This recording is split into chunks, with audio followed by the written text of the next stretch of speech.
We are honored to invite you to the fourth annual Mission for Healthy Heroes on February 22nd, 2025. This day-long event is dedicated to serving those who serve us, focusing on the invisible battles our heroes face: mental health, homelessness, and reintegration challenges.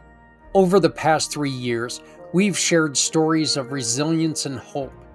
This year, we're amplifying our mission, spotlighting 4 incredible organizations that are making a real impact. The donations and sponsorships will go to helping these groups.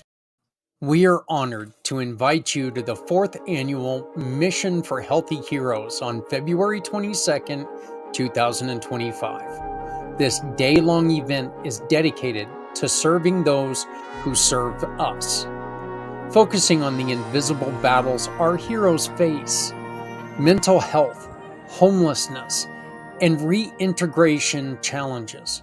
Over the past 3 years, we've shared stories of resilience and hope. This year, we're amplifying our mission, spotlighting 4 incredible organizations that are making a real impact. The donations and sponsorships will go to help.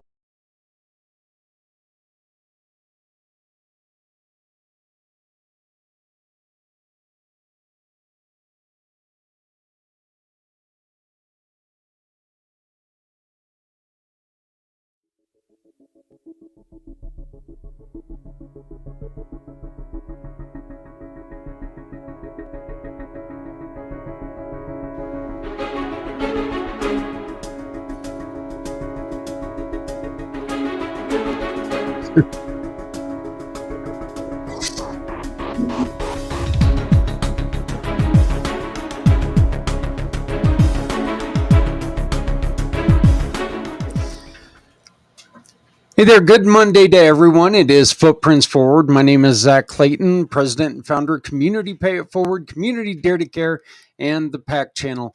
We are on our way to the February 22nd, 22-hour podcast, and today is going to be quite a bit of information about that event. I've been doing a lot of studies on,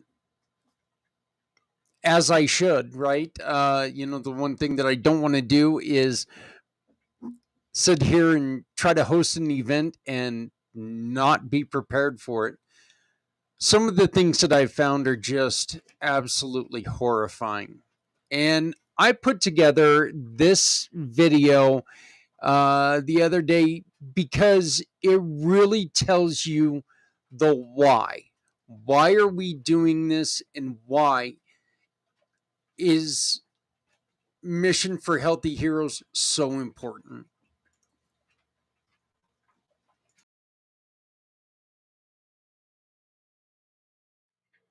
Hello, everyone. My name is Zach Clayton, and I need your help for an upcoming event called Mission for Healthy Heroes. This 4th year of our 22-hour podcast is happening on February 22nd, 2025, and is dedicated to tackling one of the most pressing issues facing our critical country and community heroes today: suicide prevention and mental health.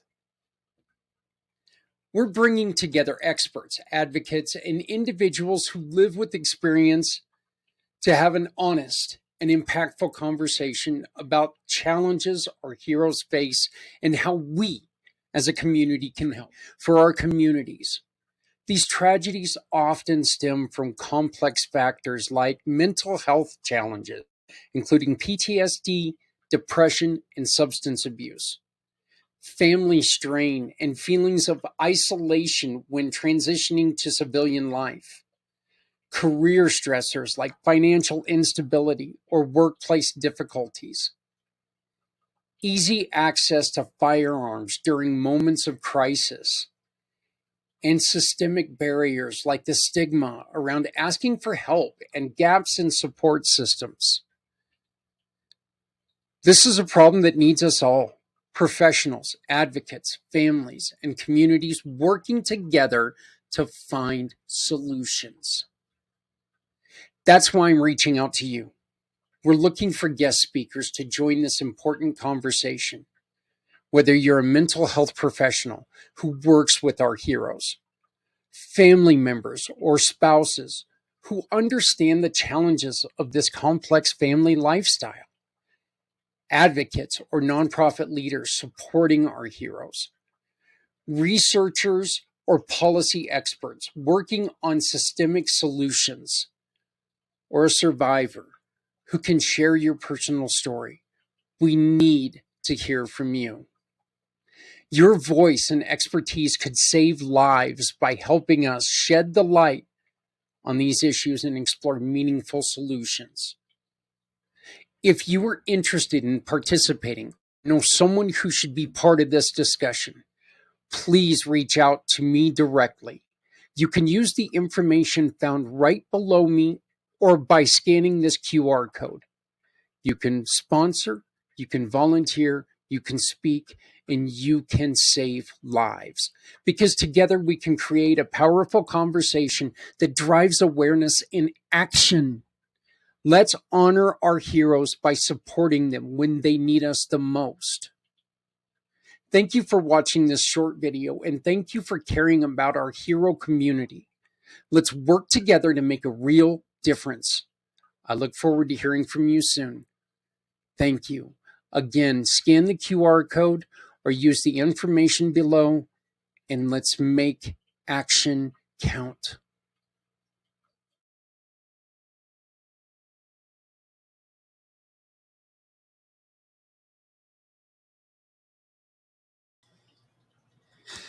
There is something very, very important that I need to make sure that we are talking about.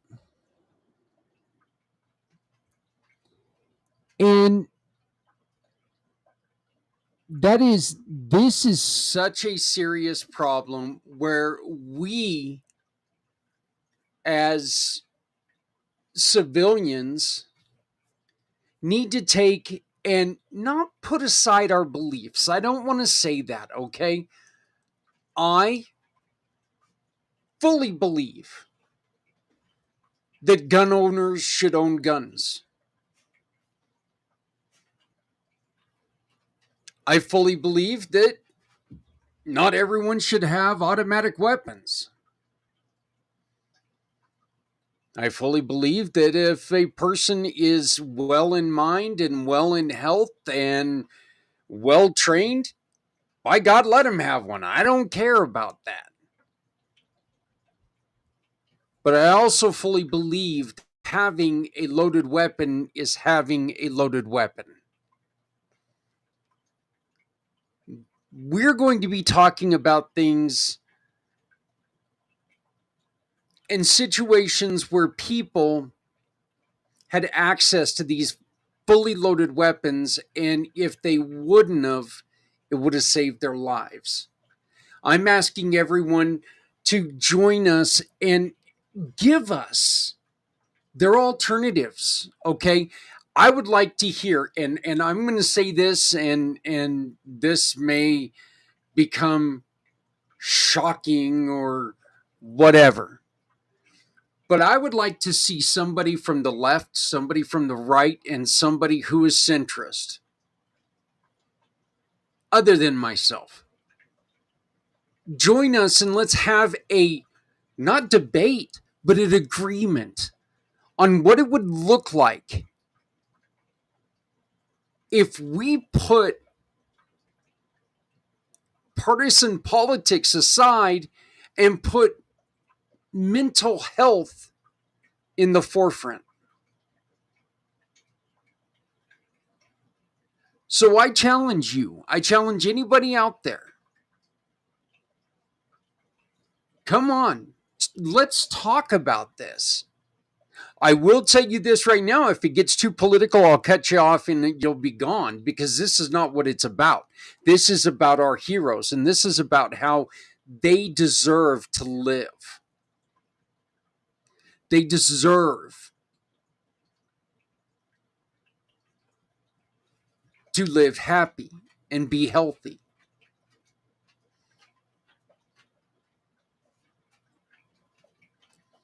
Owning a gun is a wonderful right. It is in our Constitution. It's a right that should never go away, as is most of the rights in the Constitution. Matter of fact, all of the rights in the Constitution.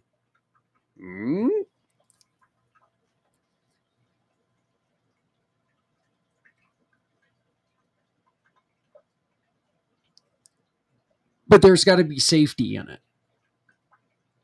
And if someone is struggling, we need to make sure that we're protecting them as well.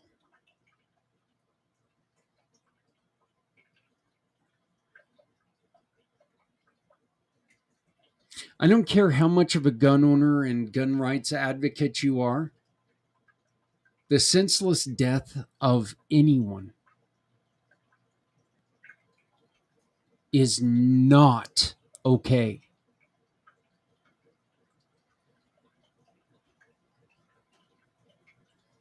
So we really would like to talk to you and talk to anyone on all sides. And let's discuss this in an adult way. Scan the QR code right beside me and join us on the show. We are starting to put together the schedule today, and the schedule does look like this. We have different sponsorship packages, and there are certain times where those sponsorships are only going to the higher sponsors.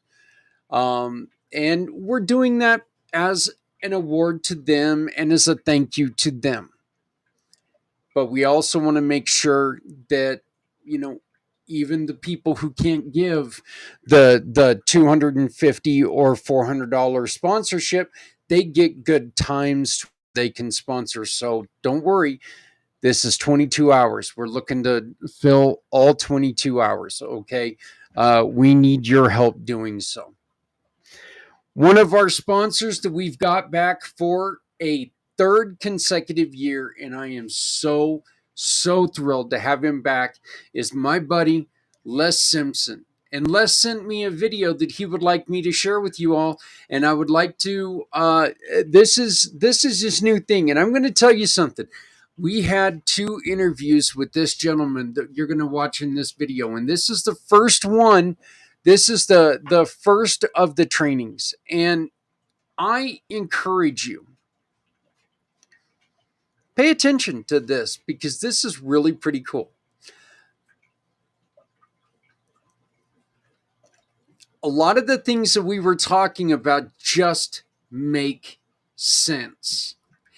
And look, I'm the first to tell you, I am not a huge fan of business coaching, and I'm not a huge fan of sales coaching and all this stuff, okay? I think a lot of it is incorrect. Then again, that could be one of the reasons why I'm not a multimillionaire right now and we are struggling to stay alive, but I don't think that's true.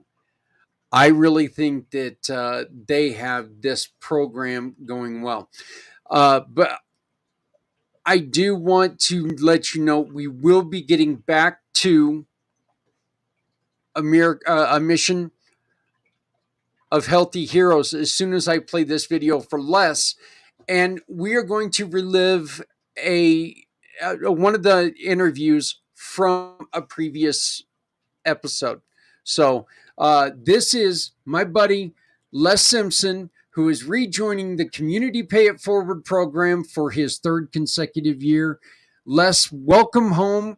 We are so glad to have you, my brother in giving.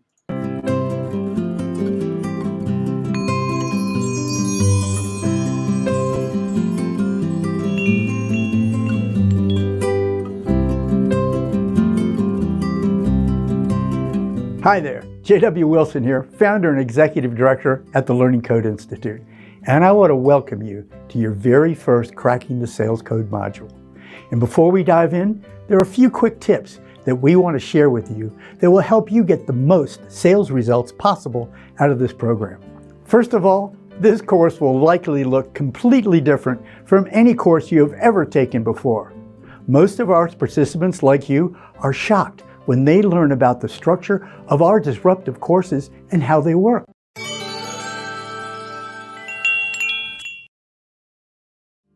Beginning today, you will only receive 1 to 2 of these Cracking the Sales Code episodes, which we call Learning Adventures. You only get 1 or 2 of these per week, and we will deliver them to you one at a time. Now, you may be wondering why we are delivering information to you in such a different manner than you're used to on the web. Well, here's the reason why. In order for your brain to retain any new information, it needs to go through all 4 stages of the cycle of transformation. And these are information, action, feedback, and incubation. For now, do not concern yourself with all those details, because we will explain exactly how this cycle works in much greater depth in your upcoming learning adventures. The important piece for you to realize is that traditional courses that are not based on neuroscience deliver so much information to your brain so quickly that they leave your brain physically unable to absorb the content delivered. What's it feel like? It feels like drinking water from a fire hose. And this is exactly why 90% of the people who sign up for traditional online courses never, ever complete them. Worst of all, this outdated teaching style, which we've been using since the time of Aristotle, causes most of us to only retain 3 to 5% of what we try to learn.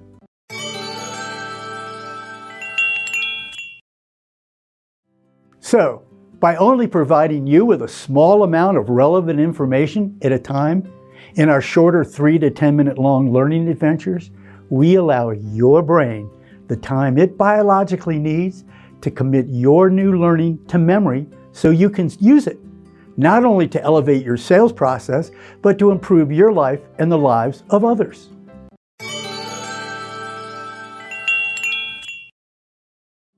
Better yet, perhaps the most disruptive feature of our new courses, these learning adventures, is that we include real-world actions for you to take, which we call access triggers.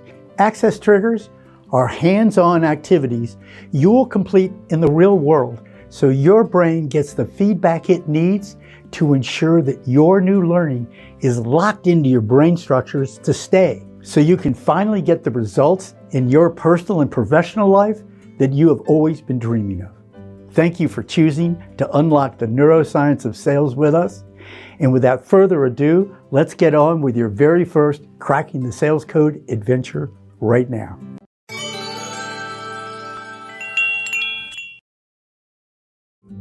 Hi, J.W. Wilson here, founder and executive director of the Learning Code Institute, where we are considered the world leader in understanding the neuroscientific basis of how we learn, change our behaviors, and motivate ourselves and others.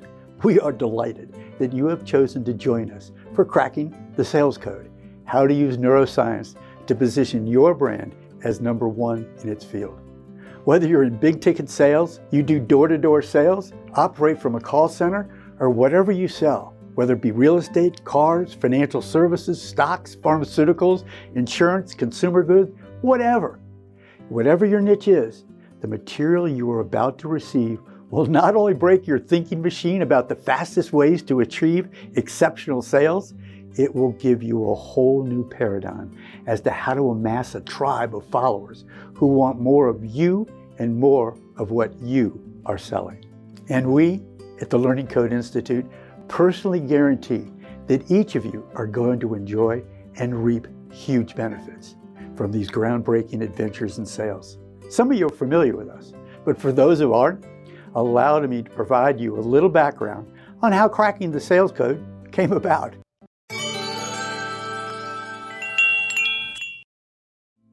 Over the last 30 years, our passion at the Learning Code Institute has been, as we mentioned earlier, to dive deeper into the latest neuroscience discoveries on how we actually learn and change our behaviors.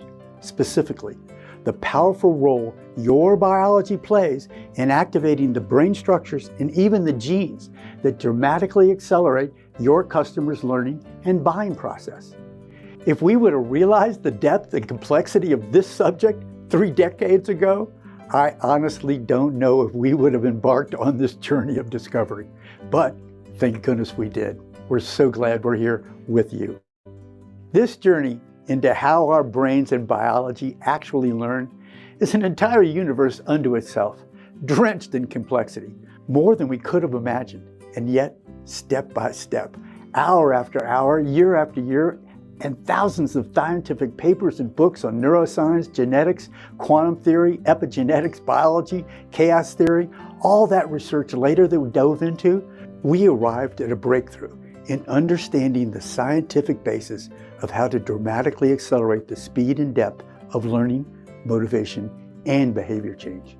After publishing our best-selling book, Cracking the Learning Code, the science that is transforming how the world learns, motivates, and changes behaviors, numerous thought leaders and business executives and educators have called it the greatest learning discovery of the 21st century.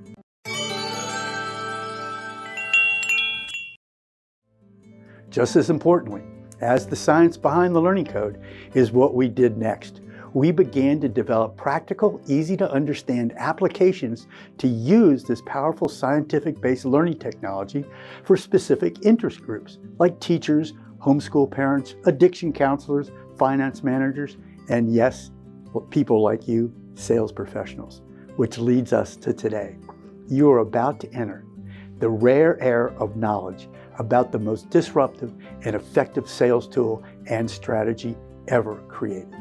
Now, before I go further, I want to acknowledge that if you're an advanced skilled salesperson right now, it is likely that you will recognize that you're already using a lot of these strategies today. Certainly, the last 75 years of trial and error by thousands and thousands of salespeople have produced practices that do indeed produce results. We're not saying that they don't work, but ask yourself, how much work and how many mistakes were made to discover these few gems that really work for you right now? Imagine having at your fingertips a deep understanding of how your customers are thinking at any given situation at any moment, and then provide them with exactly what they need based on the latest neuroscientific understanding of what is happening in their brain. It changes everything. I'd also like to mention that our team includes multiple contributors who have strong sales backgrounds. They are highly experienced and have been very successful in sales, sales management, and in numerous industries that range from Fortune 100 to small businesses. In their careers, they have designed courses, written articles, and trained others in ways that have been very helpful into creating what we believe to be the finest sales course in the world. There have been volumes of books and courses on sales, many of them providing really valuable insights into how to increase productivity and sales rates. We believe Cracking the Sales Code stands alone, delivering disruptive information that has never been available to salespeople before. It's about understanding how the brain works and responds to your messaging. And for the first time, replaces trial and error with scientific-based strategies to effectively accomplish these goals, making more sales and creating more exceptional customer satisfaction. So again, I want to welcome you to Cracking the Sales Code. And in your next learning adventure, we're going to provide a more in-depth overview of the structure of this course and the ways it has been designed to produce better results than any course you have ever taken. So we'll see you shortly for an overview of this exciting adventure in sales.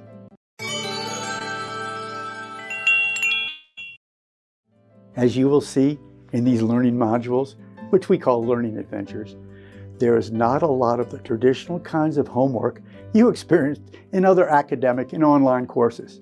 As you're going to learn in future learning adventures, we use what we call the cycle of transformation, which is specifically designed to activate specific brain structures and neurochemical systems that create the kind of learning in you that sticks. More on the cycle of transformation and how you can use it to accomplish and accelerate the mental, physical, and monetary return to you in the future. These learning code courses really adventures, are not like drinking out of the fire hose of memorization and tests. They're designed to have your brain naturally and effortlessly encode the learning you need to succeed in life.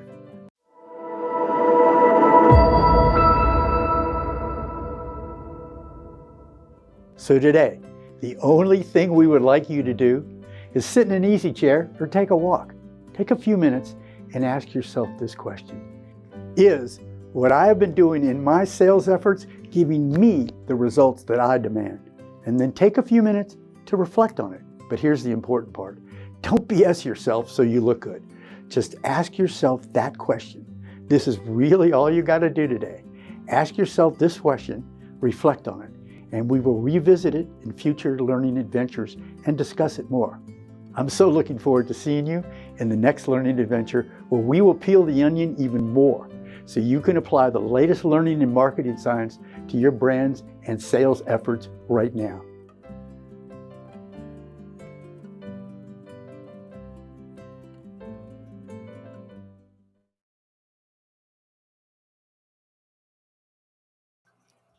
Hello, my name is Zach Clayton with Community Pay It Forward, Community Dare to Care, and the PAC channels.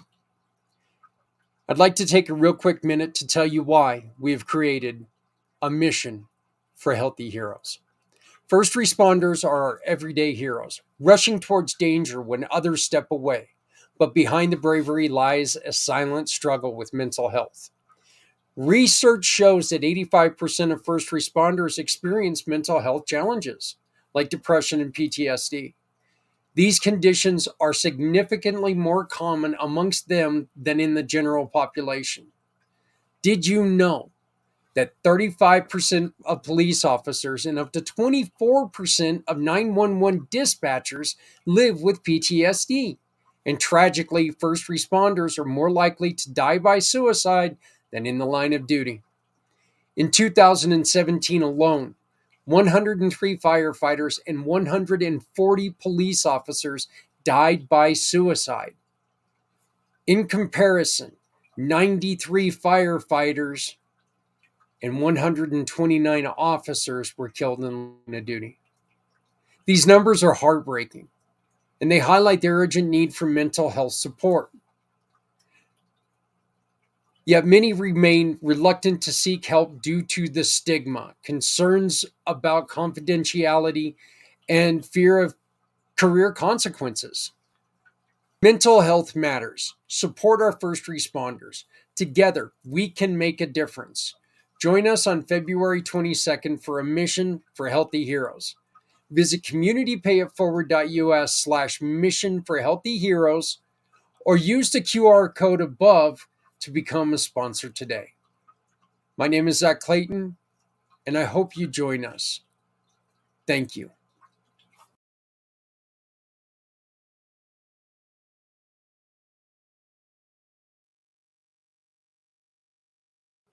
Joining us now is a guy I met a couple weeks ago. Consider him a really good friend. More importantly, he's a really, really good guy. Lot of hero services, Kyle. Your work with in the medical field and EMT and all this other stuff really makes you valuable to your community, and I think valuable to what we're doing because you can bring to light some of the things that are needed by so many. So I'd like to introduce Kyle Goodnight of kylegoodnight.com. Tell us a little bit about what you're trying to do, my friend. Hi, everybody, and thanks for having me. I appreciate it, Zach. So my name's Kyle Goodnight. I'm a first responder paramedic. I'm also a respiratory therapist. Was a therapist first, and then I went over into the first responder world about 20 years ago. Total of 26 plus years in the healthcare field and first responder stuff. So 20 of it is first responder. So what I'm actually doing is I've had an incident where I had my own PTSI. It was a blindside, I call it, because it was not expected. And I found myself in a rut, right? I found myself in a spiral, and I was was trained well enough with my mentors that I was able to raise my hand and say, "Hey, something's not right. I don't know what's wrong. I just know it's not right." Right. So, Right.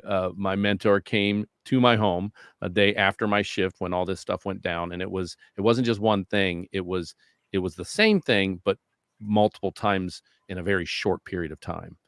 And she deemed me to like, "Hey, are you willing to go get some help?" And I said, "Absolutely." I was like, "Because I don't like feeling like this. I know it's gonna cause problems in more parts of my life, and not just with my work." So I went and got some help, and got on the other side of it. And then I'm sitting there in a class one time, a big lecture. It was a seminar about EMS, and it's the same stuff up on stage.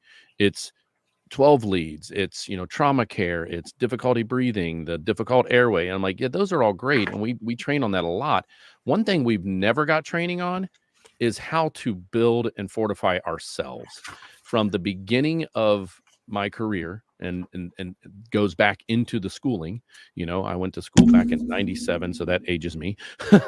There was no training on the hospital side respiratory about resilience and how to package things properly when we see what we see. And in EMS, there wasn't any training back then for us ourselves. I ended up speaking to several people as I started to build this course, because when I was sitting in that classroom, I'm like, I need to build a course about us.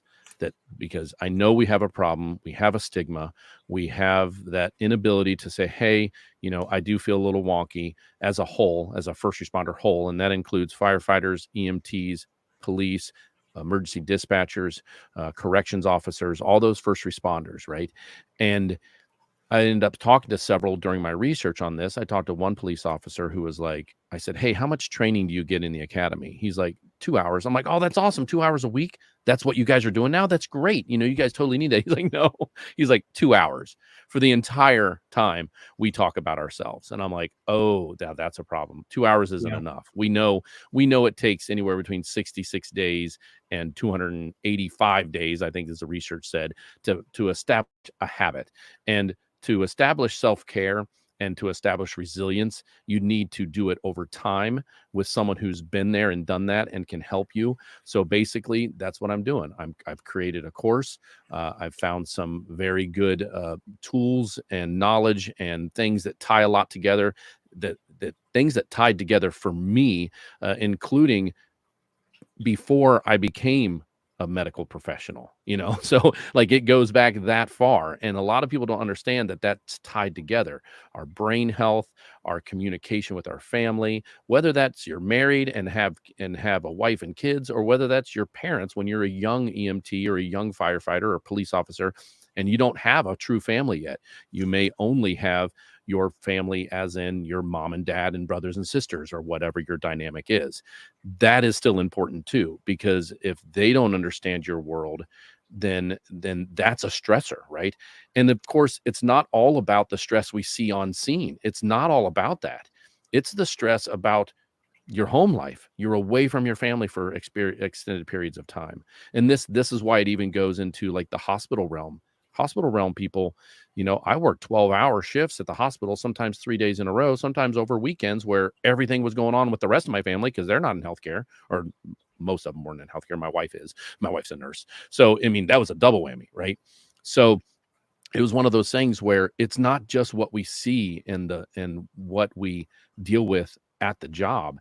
It's also what we deal with at home. I mean, the other day it snowed 8 inches in like an hour here where I live, and I wasn't there to help clear it all, and that doesn't feel great. I want to be Yeah. there, like my wife's out there with her broken finger trying to because the dog's broke her finger a couple months ago, and it's still healing. She's out there trying to move 8 inches of snow. That's not fun for her. I don't like that. My garage door, anytime it's ever any problems that happened, and this is Murphy's / first responders law, if you will. If anything goes wrong, it's when you're on duty, right? Car broke down when she was 8 months pregnant. I couldn't get to her. I was in the middle of a shift, garage door bust. She can't get out of the garage to go to work and I can't, I'm not there to help lift it because it's a heavy, once that spring, everybody knows once the spring breaks, it's a very heavy door.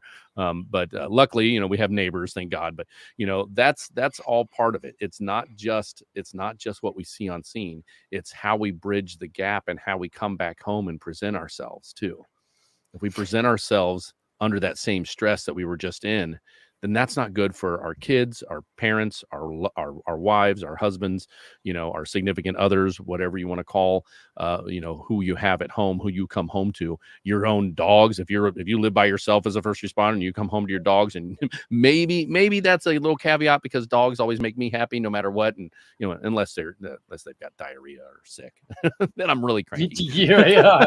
I got one right now that was pushing up my elbow just a second ago. I kind of look like I'm surprised mine haven't come and showed their faces. I got big dog. I got 5 dogs. So, real quick question for you. First off, I want to kind of remind people out there that one of the things that you as EMS has to deal with every day, as just a normal citizen, how aggravating it is when other people are driving. Imagine having to get to a place very quickly, and not because you're running late, because someone's life is in danger, right, with the way that these other people drive. Okay, Yeah. So that would be one thing. Kyle, please explain to me the difference between PTSD and PTSI. So how I understand it, and this is the PTSI is a newer term they're starting to use, and even we unfortunately lost a firefighter out in the California area in the beginning of February. And I say we, I mean first responder world. And they put on the public announcement that he succumbed to his struggles with PTSI. So people are starting to use the I, and the I stands for injury or incident. So D is a disorder. I believe when it comes to the disorder, it's a long-term process that is it is a true known disorder. Read the book, The Body Keeps the Score, and they talk, very, very deeply about, everything that goes into the disorder of, post-traumatic stress. Where the PTSI comes in is an injury, an incident, something that happens that it affects you in a way, just that single incident affects you in a way that you feel the same feelings that eventual PTSD people have, but you feel it more abruptly and more acutely, if you will. So, and then, all PTSIs can go into PTSD. Now, the nice thing is if we know that there's PTSI, okay, I just had an incident that I don't feel right. 2 weeks afterwards, and I'm talking like when it comes to time frame, not the day of. A lot of times we can package things well in the first day or two, and then like a week later, something reminds you, and you get the shake. Have you ever got the shake? Anybody's ever got the shake? You think of something because our mind is very powerful. I chop my fingers off on the top of my finger off on a table saw, and once in a while, I'll think of that moment when my finger hit the blade and I shake, and that's a PTSI, right? Now I can move on. Right? Literally, I'm not worried about it now. I'm not dreading on it now. But it's those PTSIs are those little incidences that give you the shake, that give you that weird feeling, that if you can start to understand that that's what that is, you can package it properly. And I'm not saying like, okay, every incident you need to dive deep into therapy. And in even the word therapy anymore, there's so many new things you can do that doesn't involve the word therapy that people don't understand. And that's another thing that I'm bringing to my course is it's not about talk therapy all the time, right? It's about things that you can do for yourself, the mindset, the self-care, the mindfulness and thinking, and how you perceive things. So and then if it gets to the point where you need some form of guidance, there's like I said, it's hard not to say the word therapy, but there's EDMR, there's hypnotherapy, there's all kinds of stuff out there that are proven to make a difference and even destroy years and years and years of trauma of any sort, right? Now, is it overnight? No, just like it's not overnight that you have a PTSD situation. So, my PTSI was, I didn't even realize that it was something that stemmed from my youth until about 3 months ago. And we're sitting in, if this is evergreen, we're sitting to, February 21st of 2024. My incident that sent me for a loop was 5 years ago. And through the process of dealing with that, I came out on the other side feeling great about things and understanding and packaging it properly. I can go on calls now that are similar to the one that happened with me, multiple ones that happened to me in a row, and it was, and my coworkers know that this type of run, they need to check in with me if we go on that kind of run again, because with an EMS, we never know where we're going to get. I mean, hell, I delivered my first baby in 25 years a month ago. You just never know what you're going to get, right? So it's one of those things where the communication, the stripping away the stigma. I think if there's one major message, is that stigma that surrounds us as first responders, that we have to be tough and that we train for this. That's the double-edged sword, or that's the conundrum. A lot of people think that we trained for this. We trained to be able to see the hard stuff. We trained to how to fix it or how to deal with it in the moment. We didn't train for the aftermath. We are starting to, as a whole.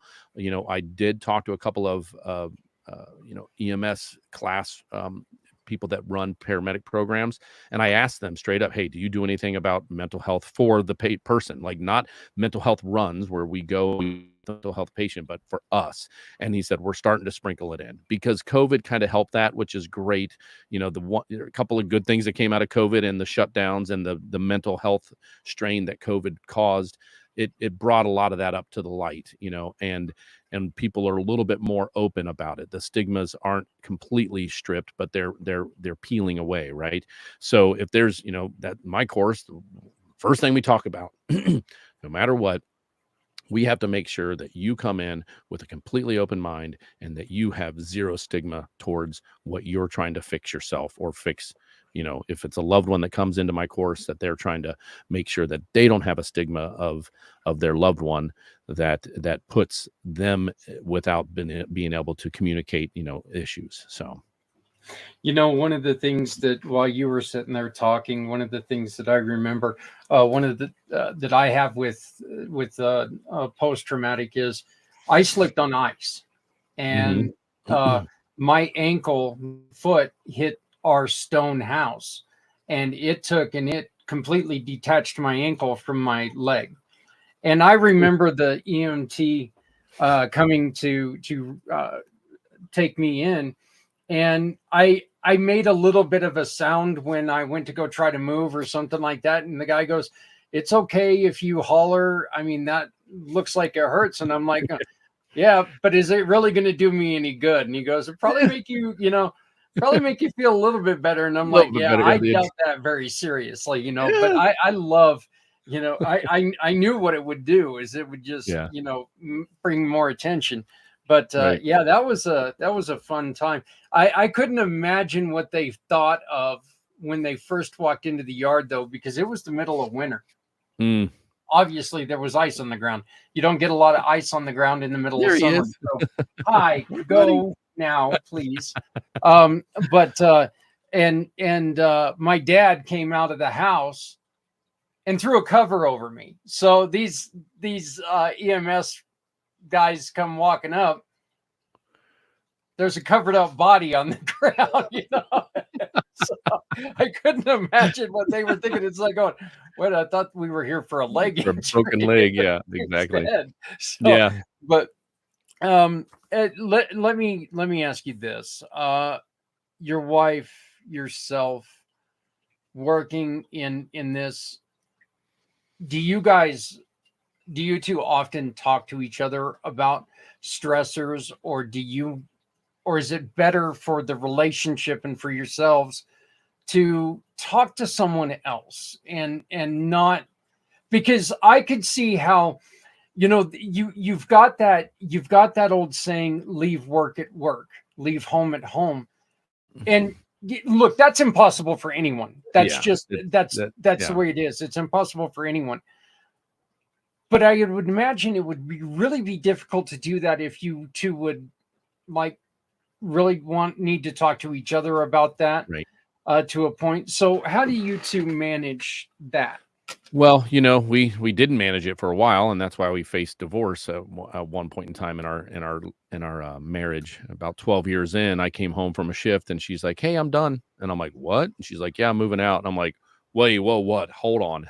So it was one of those things where that was through unpackaging all of that, we spent 2 years unpackaging and reconciling our marriage, which was fine. Out of 24 years so far, 2 years is a drop in the bucket.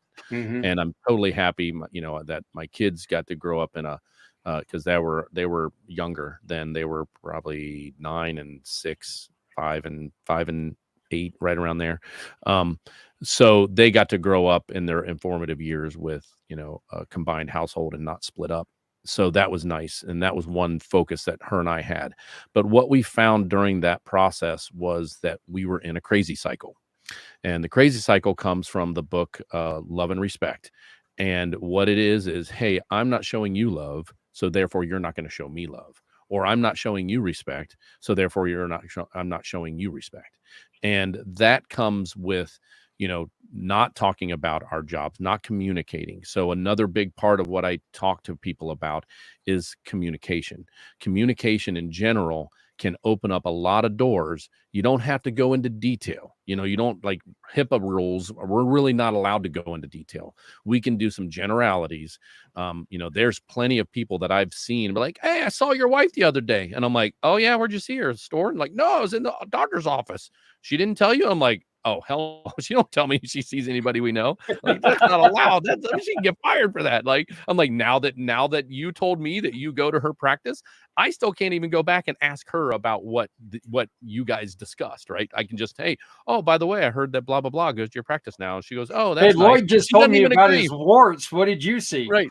Right. Yeah, exactly. I'm like, even when I'm like, "Oh, by the way, I bumped," and we're talking about neighbors. I mean, I've got neighbors come up to me years later and be like, "Oh yeah, well, I saw Jen today. She was busybody all around the office." And I'm like, "Oh, okay. You must go to her practice." "Yeah, you didn't know that?" I'm like, "Yep." And then even when I go back and talk to her, I'm like, "Oh, I found out that, this neighbor goes to your office now." She's like, "Okay, that's nice." And she doesn't like, it's like she shuts it down. It's so nice, right?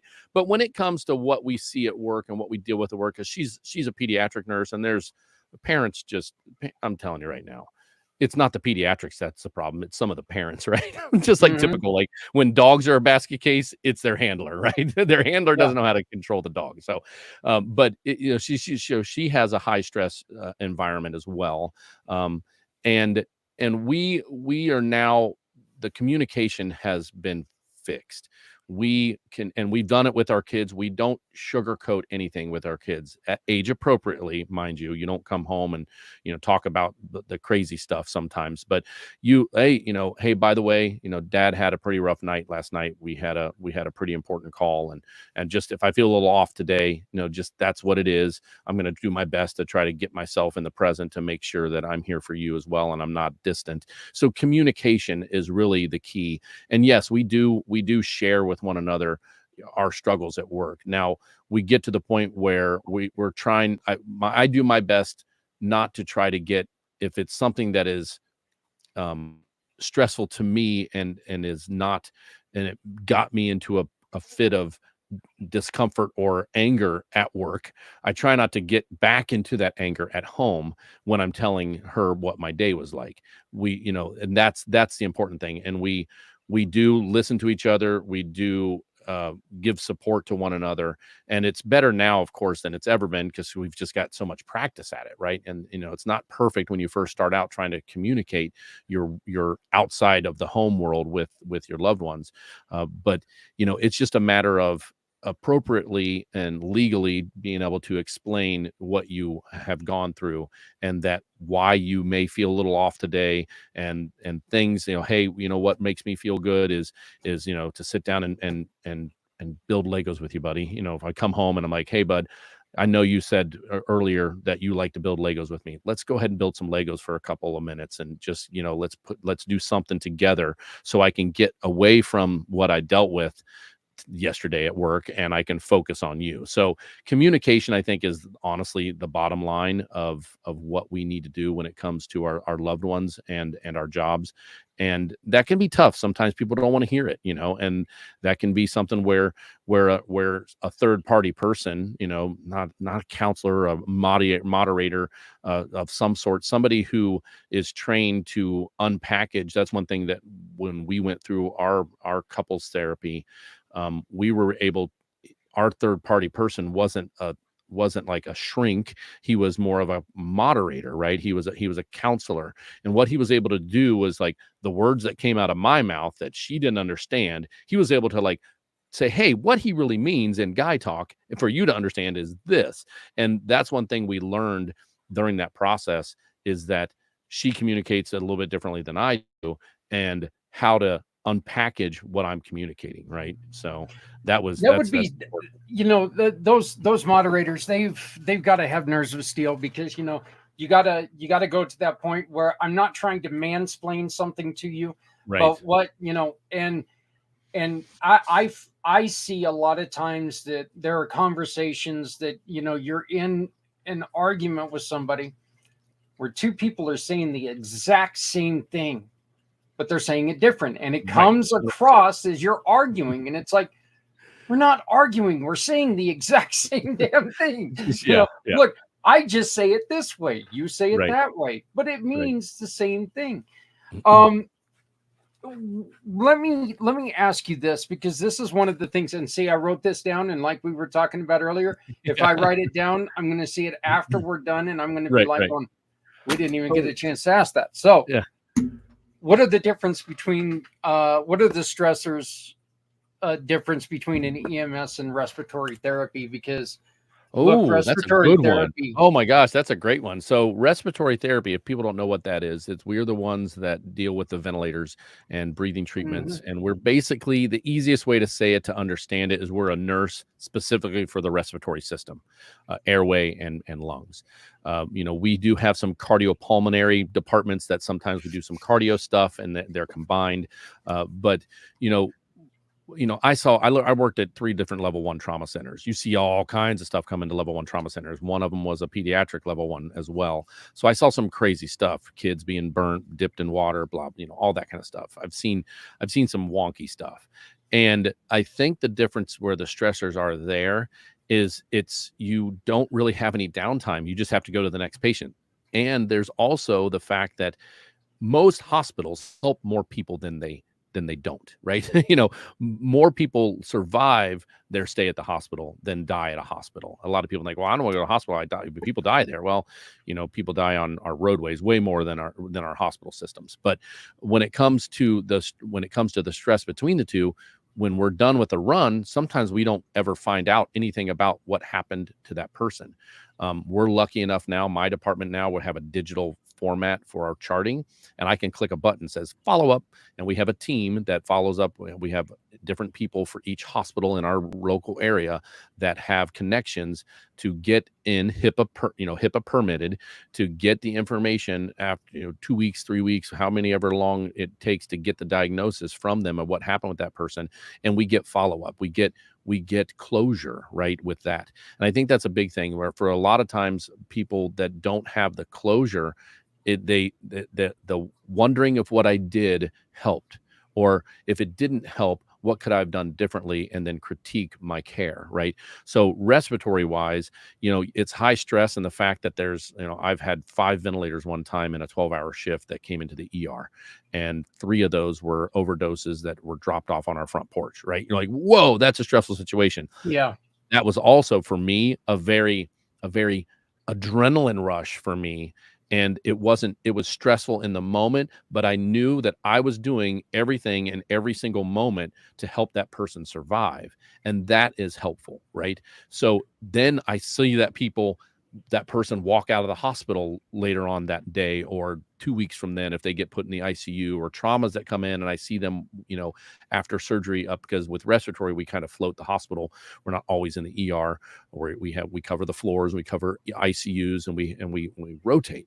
So there's times when you see, and you have the ability in the hospital to walk up and see how a patient was doing that you came into the ER. So there's a lot more closure, and a lot more, you see a lot of the things that happen on the backside where they survive or they get better, and that feels good. And you don't have those same stressors that were crazy in the moment.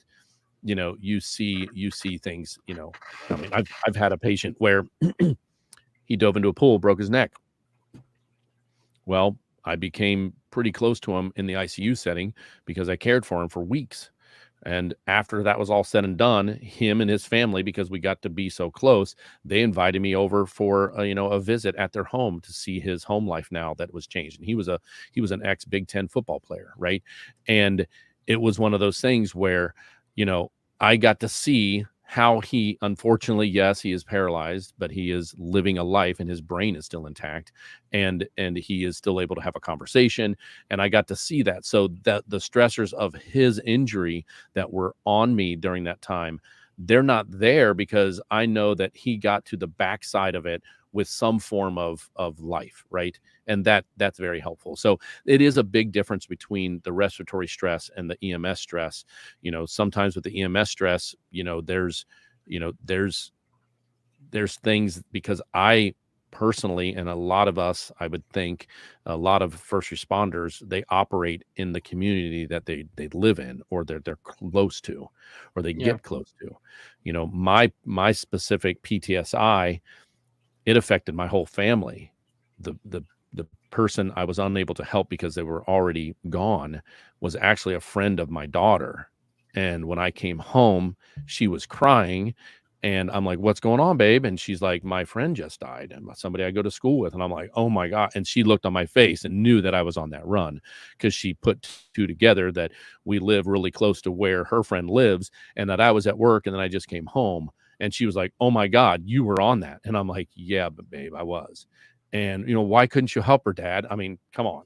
I mean, Yeah. you know, I mean, sorry, but, No, that's one of no. those things that, I mean, here's where it kind of creeps up sometimes. It's like, I couldn't help her friend. They were already gone. There was nothing I could do, nothing my team could do. And that hurts, because it's one of those things where you don't want your daughter to look at you like you were supposed to do a job, Dad, and you couldn't do it.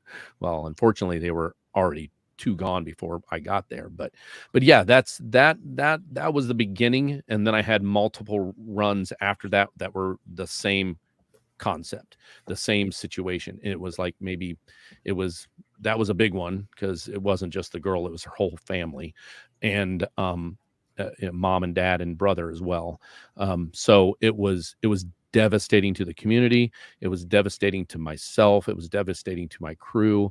I ended up, one of my groomsmen was best friends with the dad back in high school and early college. There was just too many connections, right? Too many connections. Yeah. Yeah. And it was a rough one, right? And then a month later, we had 9 of these runs in a row. And and it was like, what is going on? And it was like, okay, hold on a second. There is something not right here with me internally. And it was, and luckily, like I said, I raised my hand and got some help, and I'm on the backside of it now. I mean, don't get me wrong. I mean, yes, you saw me get emotional because, the family factor came into it, and I still think of it once in a while, but it's packaged better. It's not packaged in a way that brings me stress. It brings me understanding, and it's been put in a place where if it does creep up, or if I ever go on a run like that again, which I have, I'm in a better place to know that it's not going to affect me the same way, because I went to my tool bag. I've figured out what tool needs to be to fix it.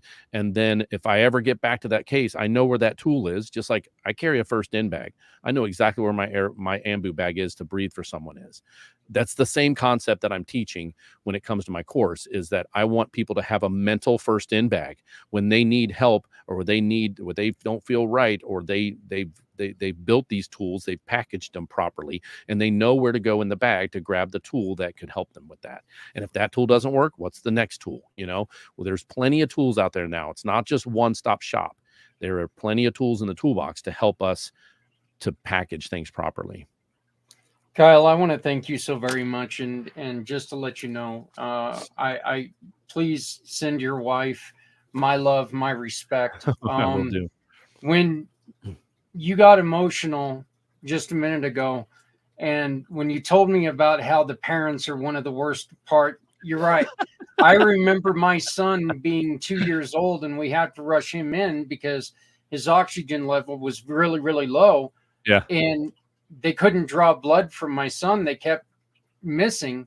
And I remember telling that nurse, and I mean, I apologized to her up and down that night, but I mean, still, I remember looking at her, telling her, you know what, if you stab him one more time and don't get it, I'm going to stab you. I was, my son just looked up at me and goes, Daddy, she's hurting me. And I'm like, you're sitting there and like tears running down my face. Yeah. Your kid saying, and that's a PTSI right there. You don't want your kid to get hurt.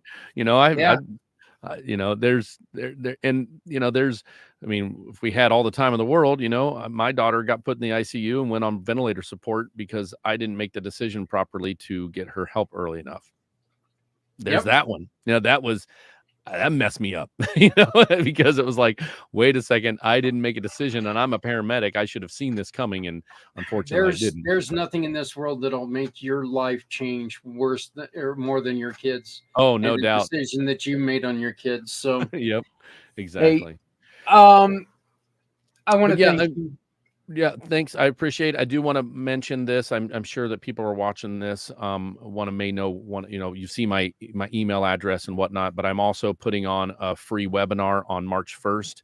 I can give Zach here the link that people can go and find that webinar and sign up for it.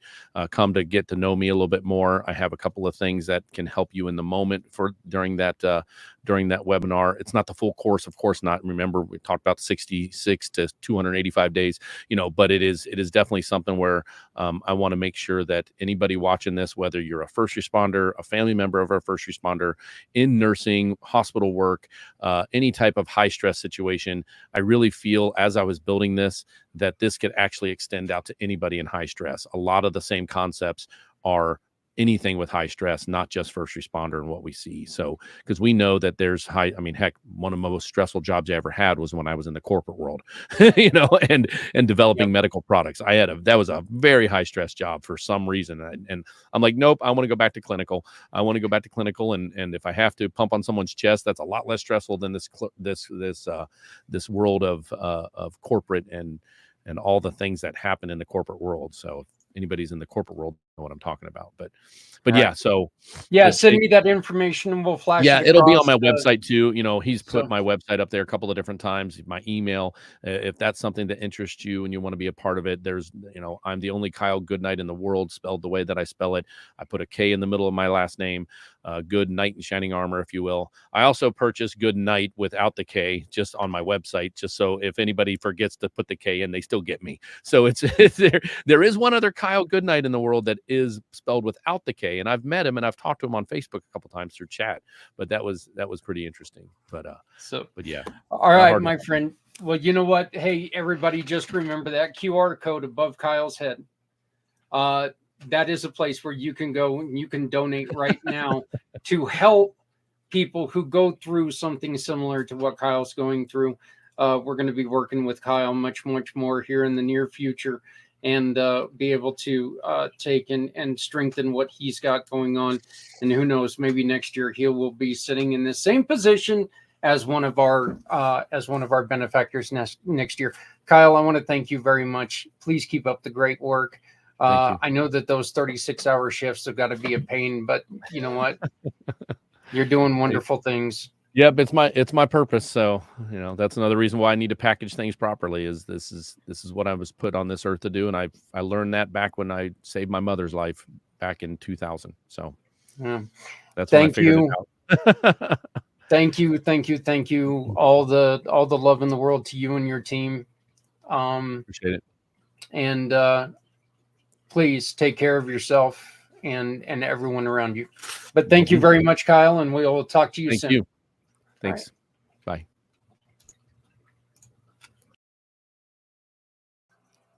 Hello, my name is Zach Clayton with Community Pay It Forward, Community Dare to Care, and the PAC channels. I'd like to take a real quick minute to tell you why we have created a mission for healthy heroes. First responders are our everyday heroes, rushing towards danger when others step away. But behind the bravery lies a silent struggle with mental health. Research shows that 85% of first responders experience mental health challenges, like depression and PTSD. These conditions are significantly more common amongst them than in the general population. Did you know that 35% of police officers and up to 24% of 911 dispatchers live with PTSD? And tragically, first responders are more likely to die by suicide than in the line of duty. In 2017 alone, 103 firefighters and 140 police officers died by suicide. In comparison, 93 firefighters and 129 officers were killed in the line of duty. These numbers are heartbreaking, and they highlight the urgent need for mental health support. Yet many remain reluctant to seek help due to the stigma, concerns about confidentiality, and fear of career consequences. Mental health matters. Support our first responders. Together, we can make a difference. Join us on February 22nd for a mission for healthy heroes. Visit communitypayitforward.us/mission for healthy heroes or use the QR code above to become a sponsor today. My name is Zach Clayton, and I hope you join us. Thank you.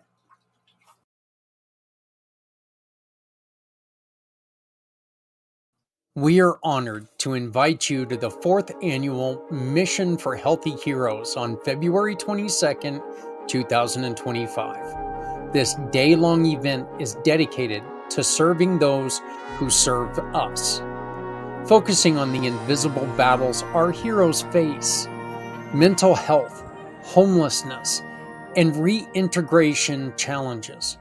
Over the past 3 years, we've shared stories of resilience and hope. This year, we're amplifying our mission, spotlighting 4 incredible organizations that are making a real impact.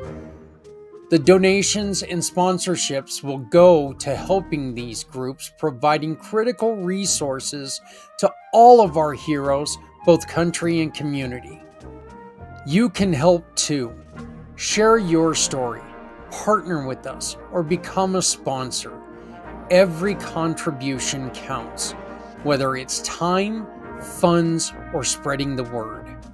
Join us on February 22nd for a day of hope, healing, and change, because helping one hero means helping us all. For more information, visit the website or contact Zach Clayton at zach@communitypayitforward.us. Once again, that's Zach, Z-A-K, at communitypayitforward.us.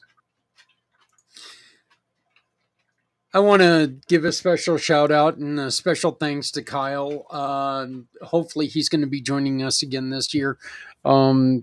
We have put more of an emphasis on our first responders, on our community heroes. So his program is going to really fit in right in with what we were doing. So, but again, just revisiting that interview from last year, you know,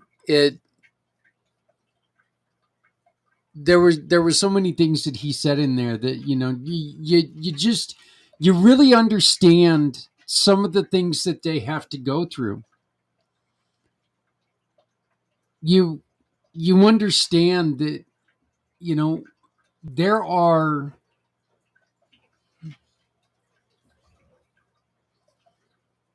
Unbelievable. That these are wonderful people in extraordinary pressures.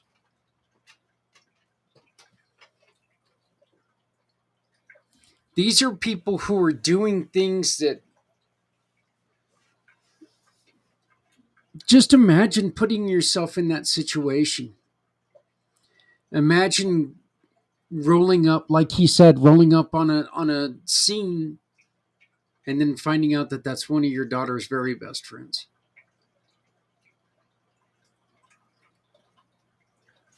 As I had said in that interview, when it came to my son, my 2-year-old son, and he was sitting there crying in my arms, I'm holding my boy, and they're stabbing him, and I'm like, ugh, Well,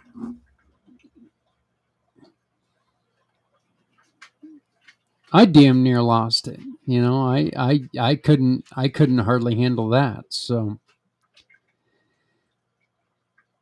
I want to thank everybody for taking the time to spend a little bit of this Monday with us. You've been watching Footprints Forward, and we are talking about a mission for healthy heroes. Coming up February 22nd, we need your support. Use the QR code in the corner. Let me make it a little bit bigger so maybe you can scan it a little bit easier. There you go. Use this QR code to come on and join us. Talk about who you are. Talk about your story. Talk about what you do. Talk about the programs that you run that support people who need our help. This is a chance for you to make a difference. Make that difference you have dedicated your life to making. If you are a mission that takes care of our heroes in any way, like Kyle's, scan this QR code, tell us your story, and we will find time for you to come and join us on the 22nd. We've got 22 hours. There's plenty of time for you. I want every conceivable veteran, first responder mission out there to come on and tell their story. None of the organizations that are out there are big enough to take care of everyone. So let's make sure we are telling the story of everyone to help everyone. My name is Zach Clayton. I am the president and founder of Community Pay It Forward, Community Dare to Care, and the PAC channels. I want to thank you so very much for joining me today on Footprints Forward. Please remember to love somebody out there because somebody out here loves you. If you're not helping someone, you're hurting everyone. Folks, take care of each other. We're all we got. And if we take care of each other, we don't have to depend on others to take care of us. Thank you very much. We will join you again next week right here on Footprints Forward as we continue to talk about this. Join us this Wednesday on Pact for another episode for another interview from previous years. And we're also going to replay this last Thursday's family networking meeting on community impact. Thank you so very much. Have a wonderful, wonderful day. Take care of yourself. Take care of others. Let's have fun. Let's be safe. And folks, let's take care of people.